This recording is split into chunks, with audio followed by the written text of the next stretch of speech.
las iniciativas más importantes por parte de la Administración Federal actual, encabezada por la doctora Claudia Sheinbaum, es la reducción de la jornada laboral en México de 48 a 40 horas a la semana.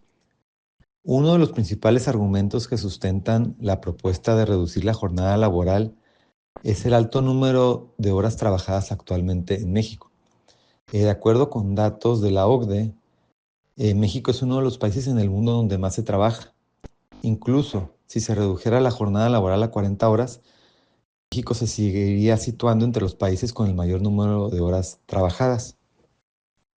De acuerdo con información proveniente de la Encuesta Nacional de Ocupación y Empleo del INEGI, en el primer trimestre de este año, el 58.4% de la población ocupada en el sector formal en el país trabajó más de 40 horas a la semana.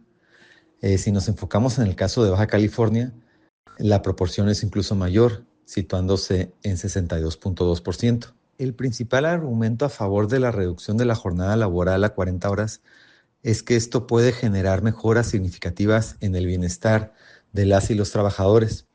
En concreto, lo que se ha observado a nivel internacional cuando se reduce la jornada laboral es por lo general que los trabajadores tienen o presentan un mayor bienestar subjetivo y mejoras en su salud física y mental, ¿no? Dado que la reducción de la jornada laboral les permite tener un mejor equilibrio entre el trabajo y la vida personal.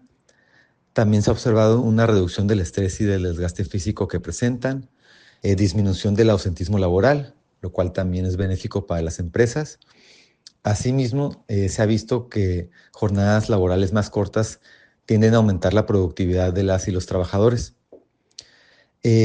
También una menor jornada laboral puede contribuir a una mayor participación laboral femenina, especialmente si esta medida se complementa con otras políticas como políticas de cuidados, horarios escolares extendidos o esquemas que permitan una mayor flexibilidad de la jornada laboral o el trabajo a distancia. Digamos, de manera contraria, también una reducción de la jornada de trabajo pues, puede llevar a una intensificación del ritmo de trabajo, sobre todo si no se ajustan adecuadamente los objetivos y las cargas laborales, lo cual perjudicaría a los trabajadores. Desde la perspectiva de las empresas, la reducción de la jornada laboral a 40 horas presenta diversos desafíos operativos y económicos, especialmente para las micro y pequeñas empresas, cuyos márgenes de ganancia en muchas ocasiones no son tan altos.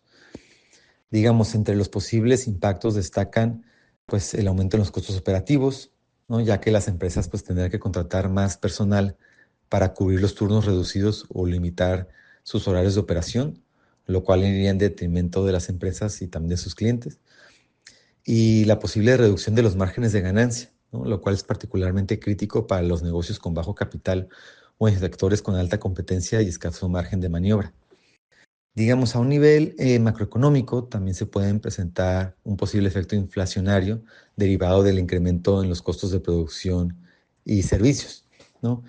Por ello, junto con la reducción de la jornada laboral a 40 horas, es necesario implementar medidas complementarias que pueden ser de manera temporal, como subsidios, estímulos fiscales, reducción de cuotas patronales o de impuestos, como por ejemplo impuestos sobre nómina, que les permitan a las empresas en cierto grado contrarrestar el aumento de sus costos laborales, los cuales diversos organismos empresariales han estado situando en alrededor de 20% o incluso más en caso de que se apruebe esta reforma.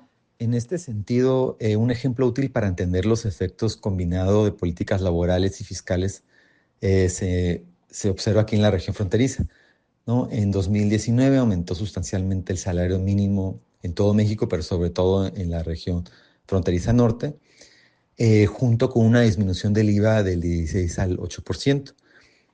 Se estima que el aumento del salario mínimo generó un incremento en la inflación de 1.2%, mientras que la reducción del IVA disminuyó la inflación en 2.5%. Entonces, este tipo de medidas compensatorias podrían formar parte de una estrategia integral para la transición hacia la jornada laboral reducida.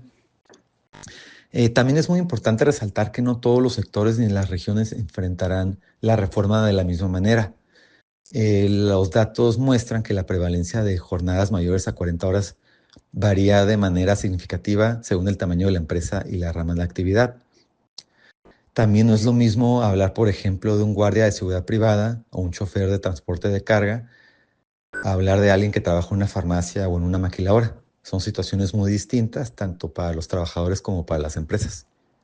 La implementación de la reforma debe, por lo tanto, tener un enfoque diferenciado, atendiendo a las particularidades de cada actividad económica y contexto regional.